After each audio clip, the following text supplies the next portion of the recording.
Hello friends, आप सभी का स्वागत है एक और नए वीडियो में। आज हम लोग डिस्कस करने जा रहे हैं ओशनिक टेम्परेचर में वर्टिकल डिस्ट्रीब्यूशन के बारे में। आई होप आप लोग पिछला वीडियो देखेंगे होंगे। उसमें हम लोग हॉरिजेंटल डिस्ट्रीब्यूशन ऑफ टेम्परेचर यानी कि हॉरिजेंटली लैटिट्यूड वाइज या और अलग अलग फैक्टर्स पे हॉरिजेंटली कैसे डिस्ट्रीब्यूशन होता है टेम्परेचर का, यानी कि कैसे चेंज होता है टेम्परेचर, उसको हम लोग पिछले वीडियो में डिस्कस कर चुके हैं। आज क्या डिस्कस करेंगे? आज वर्टिकली बहुत छोटा सा टॉपिक डिस्कस करने वाले हैं। आज वर्टिकली कैसे वेरिएशन होता है टेम्परेचर को, उसको हम लोग डिस्कस करने वाले हैं। पहले कुछ इंपॉर्टेंट फैक्ट्स जो आपको याद रखने हैं वो याद रख लिए। तो पहला है कि the enclosed sea in the low latitudes record relatively higher temperature than the open sea. Open sea यानी कि जो लैंड से सराउंडेड नहीं होती, काफी दूर तक सी सी दिखती है, उनका टेम्परेचर एज कंपेरिजन ऑफ क्या बोलते हैं जो लैंड से वो इनक्लोज होती हैं सी, उनके टेम्परेचर से उनका टेम्परेचर कम होता है ओपन सी का। क्यों ऐसा कम होता है? क्योंकि लैंड से जो इनक्लोज होती है लो लैटिट्यूड्स पे, लो लैटिट्यूड यानी कि इक्वेटर के आसपास, तो वहाँ पे जो सनलाइट है वो ज़्यादा पड़ती है, तो लैंड बहुत तेज़ी से गर्म होता है ओशन के कंपेरिजन में। तो जहाँ ओशियन ओशियन है वो थोड़ा कम गर्म होता है, जिससे उसका टेम्परेचर कम होता है। लैंड जल्दी गर्म होकर सराउंडिंग की जो ओशन वाटर है उसको भी बहुत तेज़ी से गर्म कर देती है। तो इसलिए इनक्लोज सी का जो टेम्परेचर है वो ज़्यादा होता है as comparison of the ocean sea. आपको ये याद रखना है, ठीक है। दूसरा पॉइंट क्या है? वियर है the enclose sea in high latitude, और इसी तरह इसका उल्टा भी जब होगा कि इनक्लोज सी अगर हाई लैटिट्यूड में होगा तो उसका टेम्परेचर लोअर होगा। किससे? ओपन सी से। ओपन सी से क्यों ऐसा होगा? क्योंकि ओपन सी जो है वो जितना जल्दी गर्म नहीं होता, मतलब धीरे धीरे वो गर्म भी होता है और धीरे धीरे वो ठंडा भी होता है। तो यानी कि ऊपर जब हम लोग जाएंगे तो लैंड बहुत जल्दी ठंडा होके जो इसके सटे हुए ओशन वाटर से उनको भी ठंडा कर देगा, तो उसका टेम्परेचर लो हो जाएगा इनक्लोज सी का। किसके कंपेरिजन में? हैव लोअर टेम्परेचर किसके? ओपन सी की। क्योंकि ओपन सी जो है ओशन का जो वाटर है डायरेक्टली वो थोड़ा सा स्लोली गर्म होता है, मतलब ठंडा होता है, जिसके कारण वो थोड़ा सा गर्म ही रह जाएगा जो इनक्लोज सी के ओशन के टेम्परेचर के कंपेरिजन में। ठीक है, तो आई होप इतना आपको क्लियर होगा।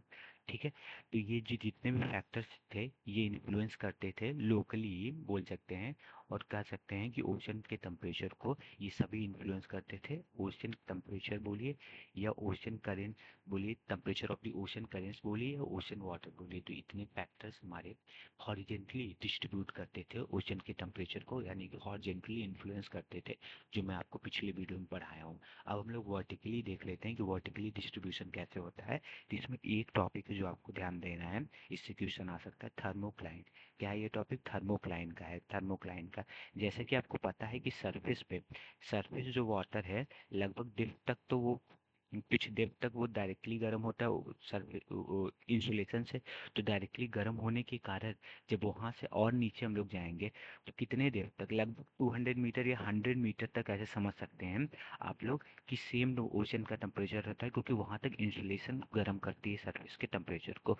उसके बाद जैसे ही हम लोग 200 मीटर के अराउंड आते हैं वहां से बहुत तेजी से ओशन के टेम्परेचर में डिक्लाइन होता है, क्योंकि वो वहां से डायरेक्टली इंसुलेशन से वो सरफेस गर्म नहीं होता, इसलिए टेम्परेचर में बहुत तेजी से गिराव होता है।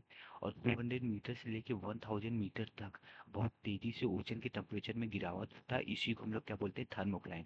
तो थर्मोक्लाइन ओशन के वर्टिकल ओशन में एक ऐसा लेयर होता है ओशन का जिसमें बहुत तेजी से टेम्परेचर डिक्रीज होता है, क्योंकि वहां पे इंसुलेशन से डायरेक्टली हीट तो इंसुलेशन नहीं पहुंचती, हीट नहीं पहुंचती, जिसके कारण वो गर्म होता है। तो लगभग 100 मीटर तक तो सरफेस वाटर गर्म होता है इंसुलेशन से, जिसके बाद डायरेक्टली बहुत तेजी से वो जो डिक्लाइन करता है ओशन का टेम्परेचर, उसी लेयर को, उसी पॉइंट को, उसी लेयर को हम लोग क्या बोलते हैं? थर्मोक्लाइन बोलते हैं। आपको यही याद रखना है। तो फिगर से आपको समझ लेना है वर्टिकली कैसे डिस्ट्रीब्यूट होता है, क्योंकि आपको पता है कि सरफेस का ही वाटर लगभग कुछ ही मीटर, 100 या 200 मीटर लगभग, वो ओशन जो डाटा दिया आप लोग देख लिएगा एक बार। अगर मैं गलत बता रहा हूँ तो आप लोग देख के करेक्ट कर लिएगा एनसीईआरटी में जो है कि सरफेस का वाटर ही क्या बोलते हैं ओशन उससे इंसुलेशन से गर्म होता है, और जितना भी हाइट तक, ज़्यादा डेप्थ उसकी नहीं होती, और उसके बाद जब बहुत तेजी से टेम्परेचर गिरता है उसी लेयर को हम लोग क्या बोलते हैं? थर्मोक्लाइन बोलते हैं। इस फिगर में भी आपको दिख रहा है कि बहुत तेजी से टेम्परेचर गिर रहा है, और ये जो पार्ट है इसी को हम लोग क्या बोलते हैं? थर्मोक्लाइन बोलते हैं। तो वर्टिकली डिस्ट्रीब्यूशन इतना ही है कि सरफेस वाटर तो डायरेक्टली इंसुलेशन से गर्म होता है, उसके बाद इंसुलेशन पेनिट्रेट नहीं करता, जो ओशन को गर्म नहीं करता उसके बाद के डेप्थ का। तो उसके बाद का जो डेप्थ है बहुत तेजी से डिक्रीज होता है वहाँ का टेम्परेचर, जिससे हम लोग देखते हैं vertical distribution of the temperature. तो आई होप इतना आपको समझ में आया होगा, ज़्यादा कुछ इसमें याद नहीं रखना है, केवल थर्मोक्लाइन के बारे में जानना है कि थर्मोक्लाइन ऐसा ओशन का, वर्टिकल ओशन का, ओशन के अंदर ऐसा लेयर होता है जहाँ पे बहुत तेजी से टेम्परेचर डिक्रीज करती है। ठीक है, आई होप इतना आपको बिल्कुल क्लियर होगा। कोई भी दिक्कत होगा तो कमेंट करके जरूर बताइएगा, और वीडियो को लाइक एंड चैनल को सब्सक्राइब जरूर करिएगा। और ओशन का सारा टेम्परेचर, आपको जितना भी ओशन टेम्परेचर से रिलेटेड कॉन्सेप्ट थे सब कुछ मैं आपको बता दिया हूँ। केवल एक टॉपिक ओशनोग्राफी में रह गया है, वो हमारा ओशनिक सैलिनिटी से रिलेटेड है, यानी कि लवणता से रिलेटेड। उसको हम लोग अगले वीडियो में डिस्कस करेंगे। तो चलिए इतना ही, मिलते हैं अगले वीडियो में। धन्यवाद।